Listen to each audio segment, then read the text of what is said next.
Krishna, everyone. A warm welcome back again to our ongoing series on the glories of our beloved Sri Vrindavan Dham.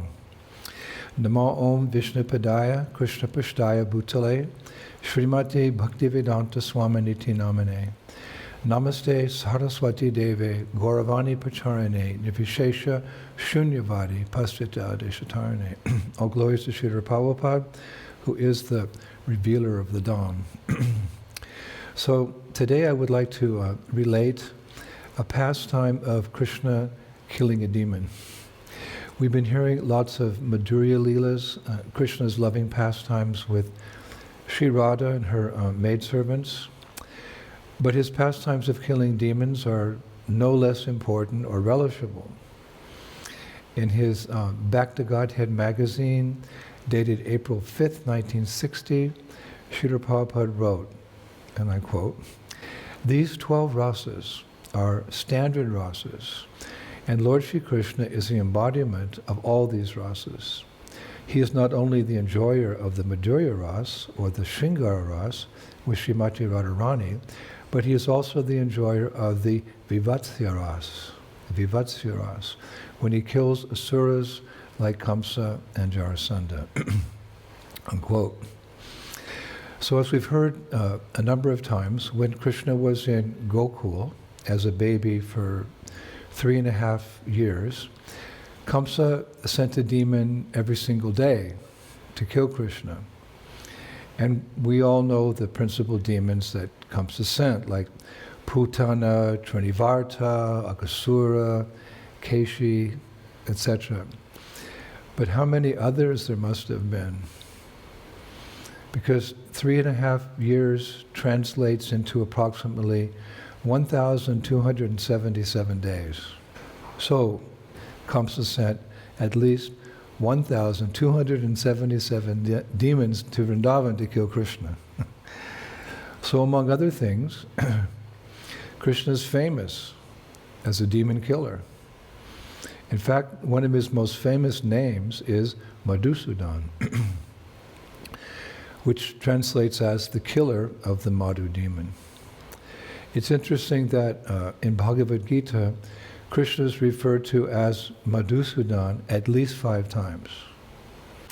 I found that name in Bhagavad Gita in the first chapter, verse number 35, second chapter, verse 1, also in second chapter, verse 4, in 6th chapter, verse 33, and in the 8th chapter, verse 2, Krishna is addressed as Madhusudan.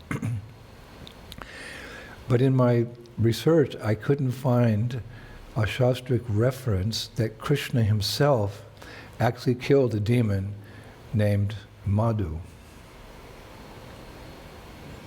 Of course, our acharyas confirm that he did. Baladev Bijabhushana writes that the Gita's use of the name Madhusudan implies that Krishna can kill the grief, shokam, of Arjuna, just as he had killed Madhu in the past, he writes. He writes, Madhusudan iti tasya shokam api madhuvan niha nisya titi bhava. And Srila Prabhupada also confirms that Krishna did kill such a demon as Madhu. He writes in Bhagavad Gita as it is that by referring to Krishna as Madhusudan, Arjuna is poetically indicating that Krishna should kill his doubts, just as he had slain the demon Madhu in the past. But the question remains, when and where did that slaying of the demon Madhu take place? Where is it described that Krishna killed Madhu and became Madhusudan? Well, the answer is actually quite simple. It's in the Puranas. There it's written that Krishna killed the Madhu demon in his incarnation as Hayagriva. Not as Krishna in his original form, Swayam Bhagavan. It's written that this slaying took place in Satya Yuga. So yes, Krishna killed the Madhu demon, but in his incarnation as a horse, as Hayagriva. Now, there's also a more esoteric explanation of the name Madhusudan, given by Srila Sridhar Swami, who Prabhupada often refers to as the original commentator on Srimad Bhagavatam. Sridhar Swami has said that Madhusudan can also mean, quote, he who defeats honey, madhu, in sweetness. That's Krishna. He who defeats honey, madhu, in sweetness. So that name apically applies to our beloved Krishna. He who defeats honey, madhu, in sweetness. And Srila Sridhar Swami, he has also written, quote, false ego is as sweet as honey and resides in the heart of everyone, false ego, making one forget his own identity. It intoxicates everyone, this false ego. He who destroys false ego with the torchlight of knowledge is called Madhusudan, and that's Krishna. Haribol. So the demon that we have chosen to speak on today in particular is Pralambasura, who actually was killed by Lord Balarama. But Srila Prabhupada has said that there's no difference between Krishna and Balarama, except that Krishna is black and Balarama is white. But actually it was Balarama who killed this demon Pralambasura. And we have discussed a little bit about Pralambasura in the past, but not in much detail. So this Pralambasura was killed by Balarama when he and Krishna were living at Nandagram, not Gokul, a little older, when they were living at Nandagram. Each day, as we've discussed many times, Krishna and Balarama would take their cows to the forest to graze. And many of the demons sent by Kamsa appeared during that time when Krishna and Balarama were grazing their cows in the Vrindavan forests. And these demons would appear just before it was time for the boys to have their noontime lunch. And Krishna would kill them just before the lunch. And Srila Prabhupada said that the animated conversations at lunchtime with the cowherd boys and Krishna were always about how Krishna or Balarama had killed a demon that day. That's what they discussed at lunchtime. Now, Pralambasura was actually killed in Bandiravan, one of the 12 main forests in Vrindavan. And I was researching and I found out that in reality there are two forests called Bandiravan in Vrindavan. One is where Pralambasura was killed, and another is where Radha and Krishna were married, quote unquote, married. And I was reading that Pralambasura was killed in the summertime. Lots of nectar details here. Pralambasura was killed in the summer. And summer is always extremely hot here in India. I can attest to that. And the Acharyas say that when Krishna and Balarama were present, quote, summer displayed the qualities of spring. Thus spring is also known as Madhava, another one of Krishna's names, unquote. So this pastime of killing Pralambasura, it began when one day Krishna, Balarama, and their friends and cows arrived in Bandiravan.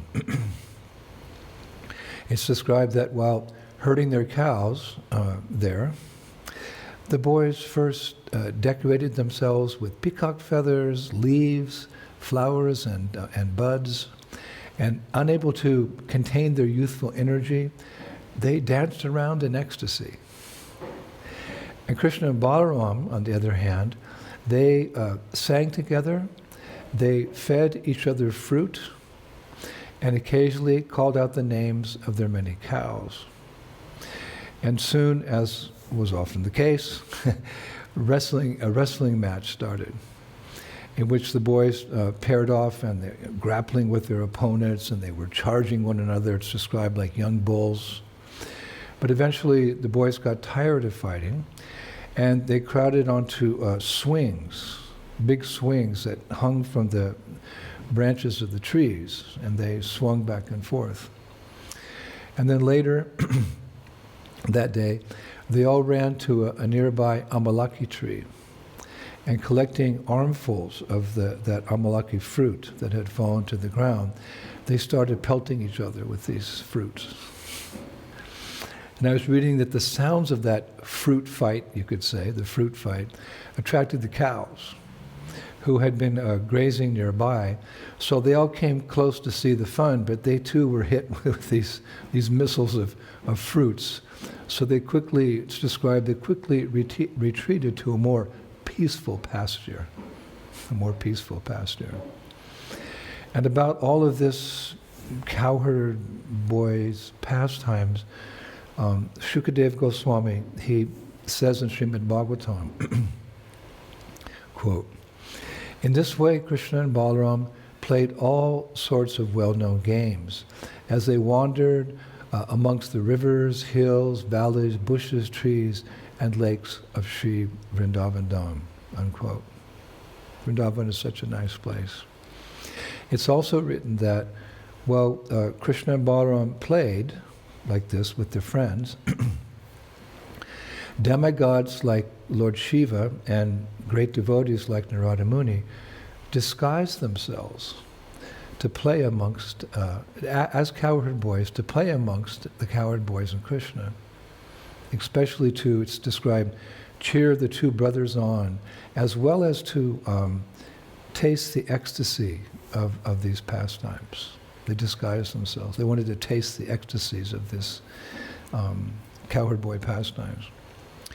So the question in this regard has been raised as to why were the demigods and Narada Muni in disguise? Why didn't they come as devotees or, Narada Muni? Everyone respects Narada Muni. But the answer is that they wanted to avoid interrupting Krishna's play. Because had they come in their original form as devotees or Narada Muni, the cowherd boys would have stopped their play to offer them respect. And these devotees and Narada Muni, they didn't want the boys to interrupt their play. Nice answer. Now, meanwhile, while this was all going on in Bandiravan, in Mathura, King Kamsa was becoming increasingly depressed by the fact that so many of his associates, in the form of demons, had already been killed by Krishna. So one day, seeing this despondent nature of Kamsa, his servant, Pralambasura, approached Kamsa. And he said, "O king, why do you lament? Why are you lamenting?" And Kamsa answered, "Because all my friends are dead. Who else is left? All my friends are dead. Who else is left?" So Pralambasura, he said, "Sir, if you give me the opportunity, I will solve your problem within an hour." In other words, he was confident he could go to Vrindavan and kill Krishna. But in this instance, Kamsa simply laughed at described his foolish servant Pralambasura, who is described, how's it described? Like a moth compared to a demon like Aghasura. He's just a moth compared to a demon like Aghasura. So Kamsa said sarcastically, "All right, go ahead. Follow the path into the blazing fire. Do as you wish. Go ahead. Follow a path into the blazing fire. Do as you wish." So although Pralambasura had been insulted by Kamsa, he wanted to prove himself to his master. So he quickly left Mathura and went to Vrindavan, where he found Krishna and Balaram playing with their friends in the Bandiravan forest. Now, I wanted to mention that in a previous life, Pralambasura had actually been a Vaishnava. Yeah. His name was Vijaya, and he was the son of Huhu, a Gandharva. And in that life, Vijaya, this very nice Vaishnava, had once trespassed into Kuvera's, one of the great demigods, Kuvera's private garden to collect flowers for an offering to Lord Vishnu. This is Vijaya. He wanted to make an offering to Lord Vishnu, so he went into the special garden of Kuvera to pick flowers.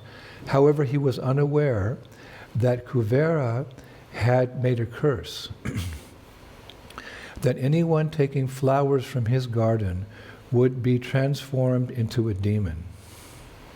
Beware. We often see these signs, no trespassing. So if you trespass into the garden of Kuvera, watch out. You'll be transformed into a demon. And it was so. As soon as Vijay picked a flower, he immediately took on the form a very ugly demon, Pralambasura. And alarmed by his new appearance, Pralambasura, Vijay now is Pralambasura, he ran to take shelter of Kuvera. And feeling some sympathy for Vijay, Kuvera said, quote, "O devotee of the Lord, do not lament. At the end of Dwapara Yuga, you will be liberated by Lord Balarama in the Bandiravan forest." So, forgetful of his past life, now absorbed into the form and the mood of an asura, Pralambasura, it's described he wandered aimlessly for years until he happened to come to Nandagram in Vrindavan. It's good fortune. Where one day, there in Vrindavan, near to Nandagram, he overheard an elderly gopi tell her son, or let's say an elder gopi, tell her son, whose name was Bhadra, this is a cowherd boy, Bhadra, that he couldn't go herding cows with Krishna that day. My dear son, for whatever reason, you can't go with Krishna herding cows that day. So during this cowherd boy Bhadra's morning bath, Pralambasura came up with a plan. And he stole Bhadra's clothes while he was being bathed, while Bhadra was being bathed by his mother. Pralambasura stole Bhadra's clothing, his ornaments, and his walking stick. And assuming the form of the cowherd boy Bhadra, Pralambasura went off to Bandiravan. These we've many times discussed how these asuras, through the black arts, they have mystic powers. So he assumed the form of Bhadra, looked like Bhadra. And he went off to Bandiravan, the acharyas say, to what? To meet his death. To meet his death. And when he arrived in that forest, the cowherd boys thought that he was actually Bhadra, the cowherd boy, and treating him like a brother, they invited him to join in their games. Now, while playing as a cowherd boy, Pralambasura, it's described, he kept his eye on Krishna. But after some time, he came to the conclusion that Krishna's unlimited prowess made Krishna invincible. Krishna was invincible. So what did Pralambasura do? He decided he would kidnap and kill Balarama instead. Of course, Krishna was well aware of what was happening, and to, how would you say, expedite this demon's death, Krishna said, "O Bhadra," addressing, Pralambasura, but in the form of Bhadra. "O Bhadra, you're late. You missed the fun. Never mind. Today we'll play a form of the game Harina." Harina. And I did some research, and Harina is a game where the contestants bind their feet with a rope and then hop to a finish line. And in that contest, Pralambasura, who was appearing like the cowherd boy Bhadra, he was a loser in that contest. And as per the rules of the game, he had to carry Balaram on his shoulders. He had to carry Balaram on his shoulders. That was just, there's a whole description in the Bhagavatam how everything was transpired, but essentially because he lost, he had to carry Balaram on his shoulders. Now while doing so, carrying Balaram on his shoulders, he was happy for that because he wanted to kill Balaram. While carrying Balaram on his shoulders, he suddenly darted into the forest with the intention of killing Balaram there. Now Balaram was unsure where Bhadra, because he, in the form of the cowherd boy, Pralambasura is carrying Balaram. So Balaram's unsure where Bhadra is going, and so he exhibited some tremendous weight to slow down, is described his eager carrier. Hey Bhadra, slow down! So Balaram became very heavy. But unable to tolerate that weight, Pralambasura then assumed his original form, not as a cowherd boy, but as a very horrible form, as a demon. And in that form, it's described he had blazing eyes, copper-colored hair, and long fangs. And seeing this ghastly form, Lord Balaram just immediately struck the demon on his head with his fist. It's described, Bhagavatam says, just as lightning strikes a mountain. Just as lightning strikes a mountain. And the Acharyas say that that one blow had all the force of the universe behind it. So it was not incredible that Pralambasura's head cracked open. And the demon at once, Bhagavatam says, the demon at once lost his life and his body fell to the earth, bleeding profusely. And then the Shastra says that as the demigod showered flowers, the soul of Pralambasura, previously, as we mentioned, the Gandharva saint, mentioned, the Gandharva saint Vijaya, immediately went to Vaikuntha Loka. As Kuvera had promised, he would be liberated. So immediately, Vijay, he went to Vaikuntha Loka. And then it's mentioned, actually in Garga Samhita, that Balaram, eager to escape the ghastly scene, ran to embrace his brother Krishna. Eager to escape the ghastly scene, ran to embrace his brother Krishna.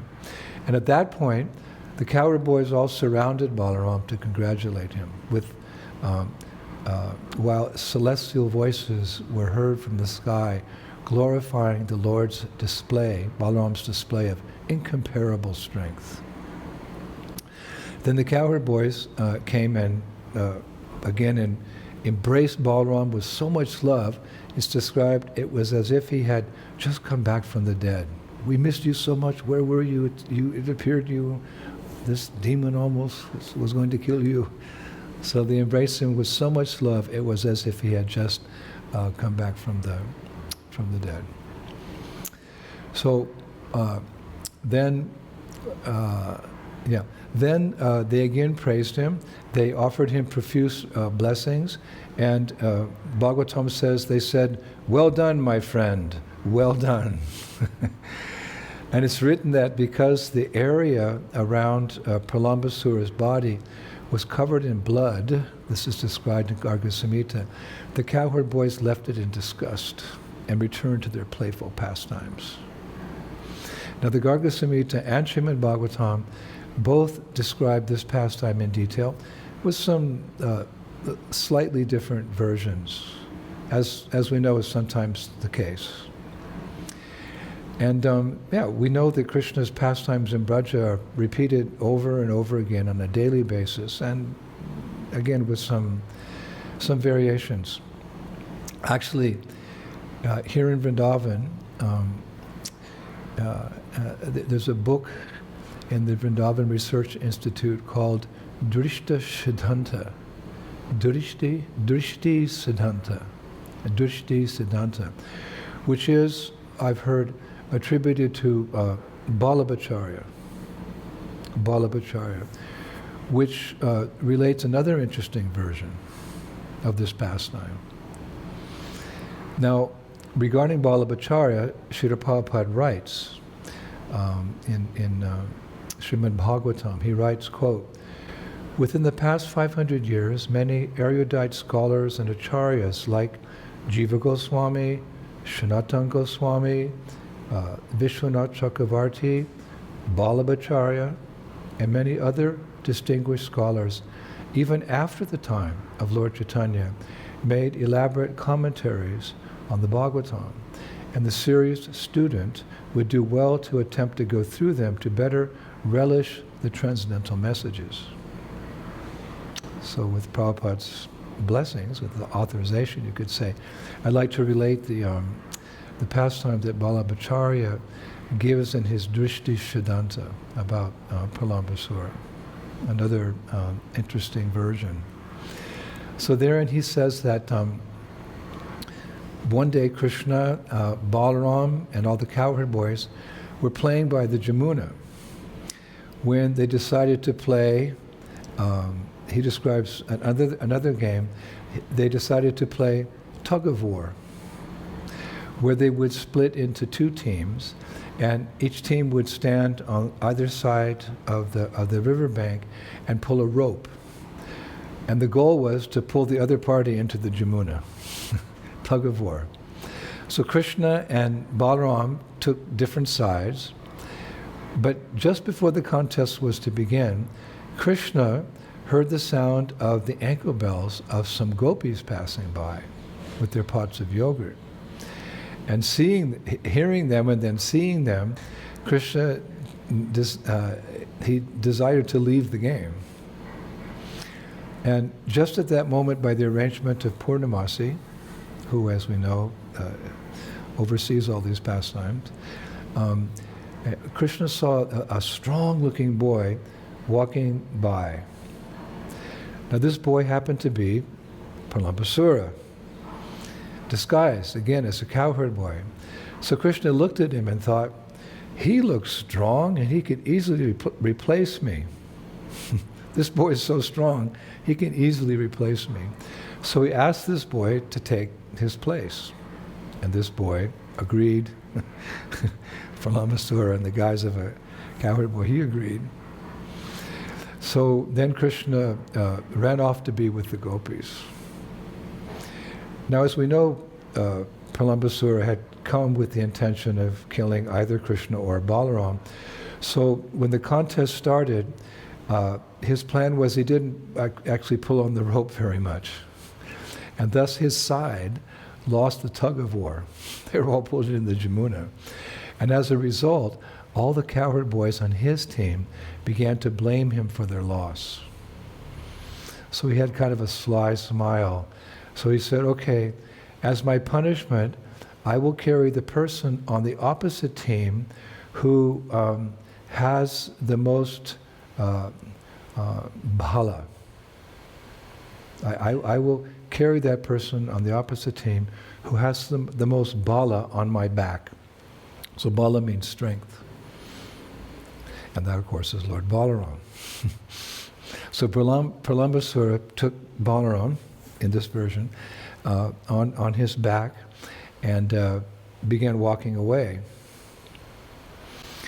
Now, in the meantime, a number of elderly gopis arrived to where Krishna who was not present, actually. Now he'd gone to be with the gopis. They arrived to where Krishna was with these younger gopis, whom he'd seen and heard their ankle bells. And approaching him, these elder gopis, they accused him of teasing these young girls. You're just teasing them by your presence here. You're making jokes with them, making fun of them. So they were a little upset. So as a punishment, they said they were going to go back and inform Mother Yashoda of Krishna's mischief. Now, while that was happening, the cowherd boys had, the pastime was over, more or less over, of the tug of war, and, Pralambasura, disguised as a cowherd boy, he's carrying, Balaram. So while this is all happening, all the cowherd boys had gone to a nearby forest called Munjavan. Munja means dry grass in Sanskrit, so the forest of dry grass. And while they were doing so, a demon named Agni Daitya was hiding in Munjavan. Agni means, fire, and Daitya means demon. So Agni Daitya means the fire demon. So as all the cowherd boys, were coming there to play, and Pralambasura, disguised, was carrying Balaram. This Agni Daitya, he lit the whole forest on fire. We know that pastime as well. So at that point, Krishna, who was still being chastised by the older gopis from a distance away, he saw this massive fire. So he quickly ran to Manjavan. And upon arriving, he saw all the cowherd boys trapped in the forest fire.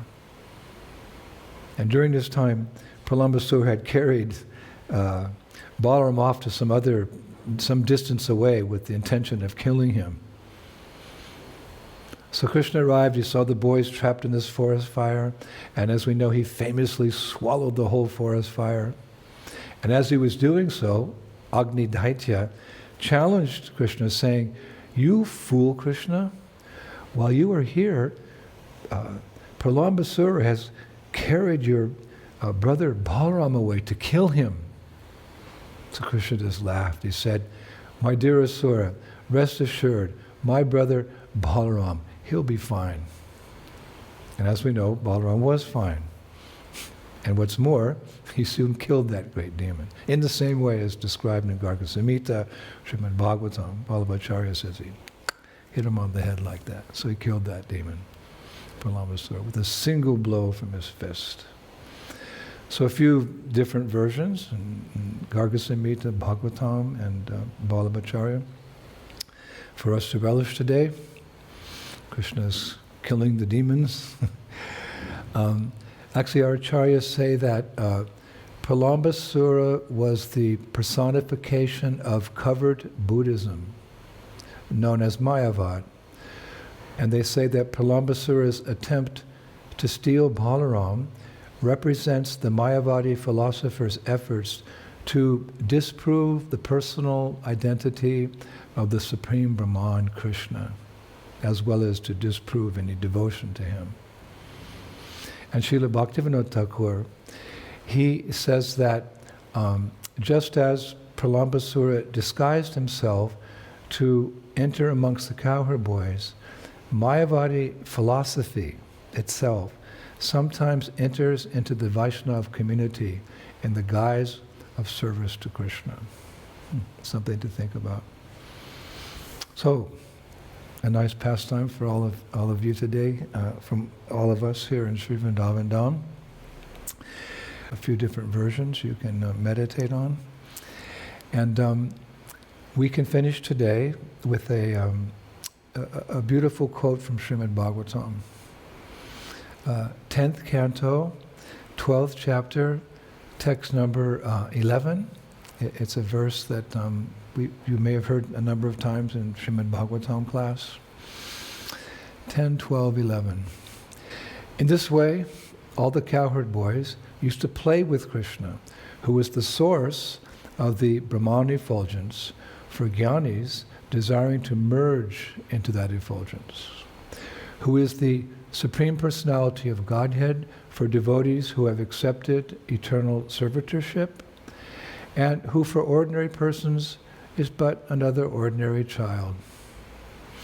The cowherd boys, having accumulated the results of pious activities for many lives, were able to associate in this way with the Supreme Personality of Godhead. How can one explain their great fortune? Hare Krishna. So thank you, everyone. From us here in Vrindavan, on a very cold, wintry day, we'll say goodbye And we'll be back in a few days with more nectar for all of you. All glories to Prabhupada.